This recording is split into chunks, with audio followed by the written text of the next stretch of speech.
अस्सलामुअलैकुम। तो वेलकम है आप लोगों का एमरात चैनल में। सीरिया में यूएस एयरफोर्स और रशियन एयरफोर्स के SU-35 एयरक्राफ्ट का एक अग्रेसिव स्टैंड ऑफ देखने में आया है और ये बार बार अग्रेसिव स्टैंड ऑफ दिन ब दिन बढ़ते जा रहे हैं। और यहाँ एक और चीज़ भी निकल कर सामने आती है कि IRST सिस्टम पैसिव डिटेक्शन के लिए ज़रूरी नहीं है। इवन जो JF-17 थंडर पर एक क्रिटिसिज्म होता है कि इसमें IRST सिस्टम नहीं है, इसके बावजूद भी JF-17 पैसिव डिटेक्शन कर सकता है। और हम ब्लॉक 3 की बात नहीं कर रहे। मैं यहाँ साबित करूँगा कि इवन हमारे जो ब्लॉक 1 और ब्लॉक 2 हैं, ये भी IRST सिस्टम की तरह ही एक पैसिव डिटेक्शन सिस्टम का ऑल्टरनेटिव रखते हैं। इससे जो एक मिथ या प्रोपेगेंडा किया जाता है पाकिस्तानी एयरक्राफ्ट के बारे में, इसके बारे में भी आपको काफ़ी ज़्यादा इन्फॉर्मेशन मिलेगी। सो बगैर किसी देर के वीडियो शुरू करते हैं, लेकिन वीडियो में आगे बढ़ने से पहले आप चैनल को सब्सक्राइब कर लें, हमारी वीडियोज़ को और शेयर कीजिएगा। मिडल ईस्ट में मौजूद यूएस एयरफोर्स के कमांड ने रिसेंटली वीडियोज़ जारी की 19 अप्रैल को, और इन वीडियोस में एक हैविली आर्म्ड SU-35 एयरक्राफ्ट देखा जा सकता है। SU-35 एयरक्राफ्ट रशिया का नंबर 1 एयरक्राफ्ट है अपनी कैपेबिलिटी के लिहाज से, यानी कि उनकी एयरफोर्स में सबसे ज़्यादा प्राइम फाइटर एयरक्राफ्ट SU-35 को ही समझा जाता है। अगर इस वीडियो में या इन तस्वीर में देखें तो SU-35 ने R-73, R-77 और मोस्ट प्रोबेबली R-27 जैसे short range to BVR missiles carry किए हुए हैं, यानी कि फुली आर्म्ड है। और इसको एक यूएस एयरफोर्स के फाइटर एयरक्राफ्ट ने अपनी टारगेटिंग पोर्ट से कैप्चर किया है। अब यहाँ देखने वाली बात यह है कि ऐसे 2 इंसिडेंट्स हुए हैं जिनकी वीडियो को यूएस एयरफोर्स ने जारी किया है। इस पर हम ज़रा तफसील में आते हैं, बात करते हैं। तो यूएस एयरफोर्स के मुताबिक पहला इंसिडेंट होता है 2 अप्रैल को। 2 अप्रैल को F-16C एयरक्राफ्ट यूएस एयरफोर्स का उड़ान भरता है सीरिया में मौजूद अपनी एयरबेस से, और वहाँ इसका टाकरा होता है रशियन SU-35 एयरक्राफ्ट से। अब सोचने वाली बात तो ये है कि शाम में बशारुल असद की हुकूमत है सन 2000 के शुरू से लेकर अब तक, और वहाँ बशारुल असद ने खुद रशियन ट्रूप्स को अपने मुल्क में मंगवाया था, यानी कि बुलाया था, और रशिया के बहुत बड़े इत्तेहादी समझे जाते हैं। फिर सवाल यहाँ ये खड़ा होता है कि रूस में अमरीकी फ़ज़ाई अड्डे या अमरीकी एयर बेसिस किस तरह मौजूद हैं। मतलब दुनिया की 2 सुपर पावर्स के एयर बेसिस सीरिया में मौजूद हैं, और वहाँ उनकी डीकन्फ्लिक्शन लाइंस भी मौजूद हैं, और बहुत बड़ी तादाद में यूएस और रशियन बेसिस सिर्फ शाम में मौजूद हैं। तो होता कुछ यूँ है कि SU-35 और F-16C एयरक्राफ्ट का आमना सामना होता है 2 अप्रैल को, और इसकी वीडियो बनाता है F-16 अपने AN/AAQ-28 लाइटनिंग पोर्ट से।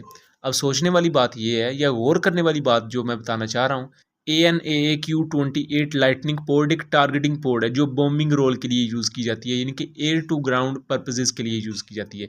लेकिन यहाँ F-16 इसी टारगेटिंग पोर्ट से एक हवा में उड़ते हुए एयरक्राफ्ट की वीडियो बना रहा है या उसे कैप्चर कर रहा है। यानी कि ये जो टारगेटिंग पोर्ट्स हैं, ये एयर टू एयर पर्पजेज़ के लिए भी यूज़ की जा सकती हैं। सेम एज़ जब हम ये बात करते हैं कि एसएल पोर्ट में air to ground and air to air mode मौजूद है, तो ये एक सिंपल चीज़ है। इवन जो लोग DCS को खेलते हैं वो इस बात को जानते हैं कि इवन JF-17 थंडर की एसएल पोर्ट 40 to 45 किलोमीटर की रेंज प्रोवाइड करती है, जो कि मीडियम रेंज में काफ़ी ज़्यादा सफिशेंट है। और हम तमाम लोग जानते हैं कि JF-17 ब्लॉक 3 में IRST सिस्टम नहीं है, क्योंकि JF-17 एक लाइट कॉम्बैट एयरक्राफ्ट है, उसकी नोज कोन छोटी है, उसका एयर फ्रेम छोटा है, और एक छोटे से नोज कोन में एक एक्टिव इलेक्ट्रॉनिकली स्कैंड अरे रडार ही फिट आ जाए तो बड़ी बात है।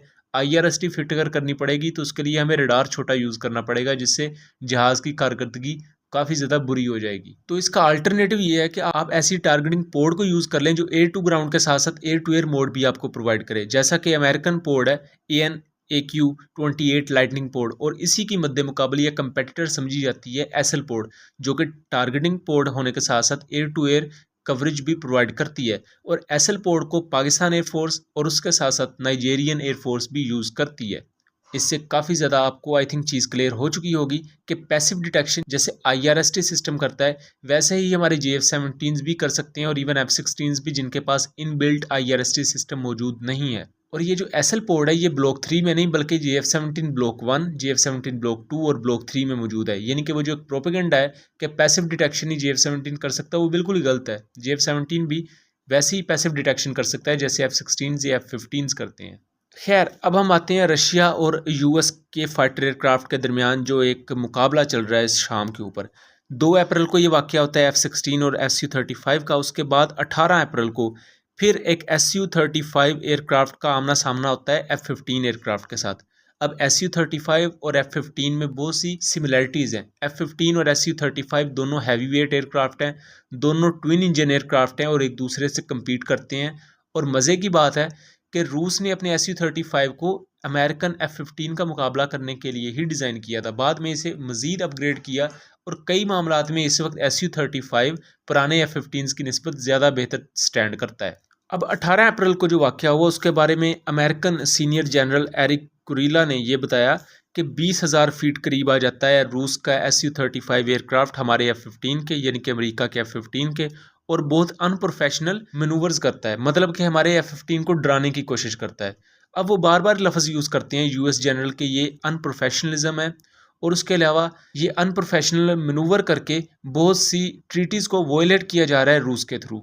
लेकिन शायद इसके पीछे पसे पर्दा हकीकत ये है कि F-16 और F-15 उस तरह अमेरिकन एयरफोर्स की उम्मीदों पर पूरा नहीं उतर सके और SU-35 ने उनकी तवक्कुआत से बढ़कर उन्हें डराया है। शायद इसी वजह से इतना ज़्यादा पैनिक हमें देखने को मिल रहा है अमेरिकी एयरफोर्स में, क्योंकि SU-35 बेशक एवियोनिक्स के मामले में F-16 या F-15 से नीचे आ जाए, इन्फीरियर हो, लेकिन वो अपनी मनूवरबिलिटी में इतना ख़तरनाक एयरक्राफ्ट है कि शायद वो F-16 या F-15 के भी बैटल ग्राउंड में पसीने छुड़ा सकता है।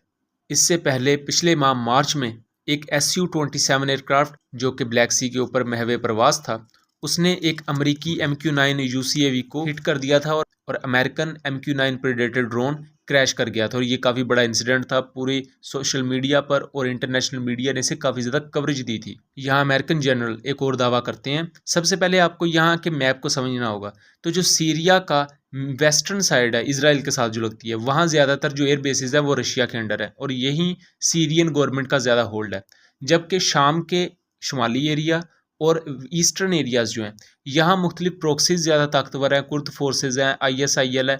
इन पर नज़र रखने के लिए या इनके मुकाबले में यहाँ जो ज़्यादा एयर बेसिस मौजूद हैं शुमाली और मशरकी साइड पर, वो अमरीकी एयर बेसिस हैं। यानी कि मगरबी साइड ज़्यादातर रूस के अंडर आती है, जबकि मशरकी और शुमाली साइड ज़्यादातर अमेरिका के अंडर आती है। अमेरिका जिन एयर बेसिस को कंट्रोल करता है, तो उस एयर स्पेस को कोएलिशन एयर स्पेस कहा जाता है। अमेरिकन अदाद-ओ-शुमार के मुताबिक 1 मार्च से लेकर, यानी कि मार्च 1 से लेकर 19 अप्रैल तक 26 दफ़ा रशियन एयरक्राफ्ट अमेरिकन जो एयर स्पेस है, जिसे कोएलिशन एयर स्पेस वो कहते हैं, शाम के अंदर उसके अंदर वो आया और चक्कर लगा के चला गया। और अमेरिकन एयरक्राफ्ट उसे जस्ट देख पाए या शायद देख भी नहीं पाए, एक ख़ास फासला उन्होंने बरकरार रखा, उन्होंने SU-35 को छेड़ने की कोशिश नहीं की। जबकि 26 दफ़ा तो उसने खिलाफ वर्जी की है रूस ने। और इसके अलावा एक और अदाद-ओ-शुमार ये भी बताए जाते हैं कि इस साल यानी 2023 के शुरू से लेकर अब तक 63 दफ़ा जो ट्रीटी है अमेरिका और रशिया के दरमियान शाम को लेकर, उसकी वोलेशन की है रशियन SU-35 और SU-27 जैसे एयरक्राफ्ट ने। यहाँ एक और चीज़ भी है कि 2016 में रशियन ट्रूप्स यहाँ डिप्लॉयड हुई थी, जब सीरिया में सिविल वॉर सितंबर 2016 में शुरू हुई, और उससे पहले भी ये चीज़ें चल रही थी।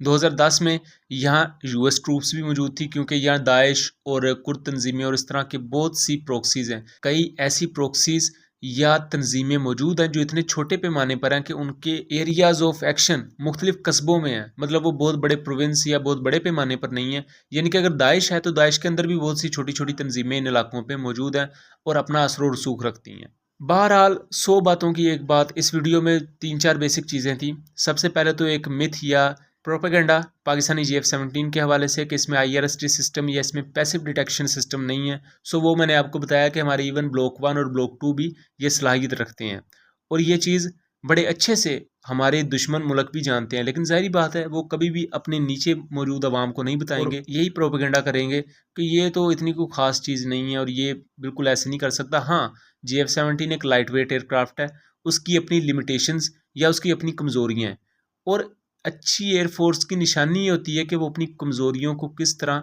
ओवरकम करके अपने एसेट को इस्तेमाल करती हैं। कमज़ोरियाँ तो हर चीज़ में होती हैं। अब अगर यहाँ देखें तो वेस्टर्न साइड का प्रोपेगेंडा ये होता है कि रशिया का कोई भी फाइटर एयरक्राफ्ट या रशिया की मिलिट्री बहुत कमज़ोर है।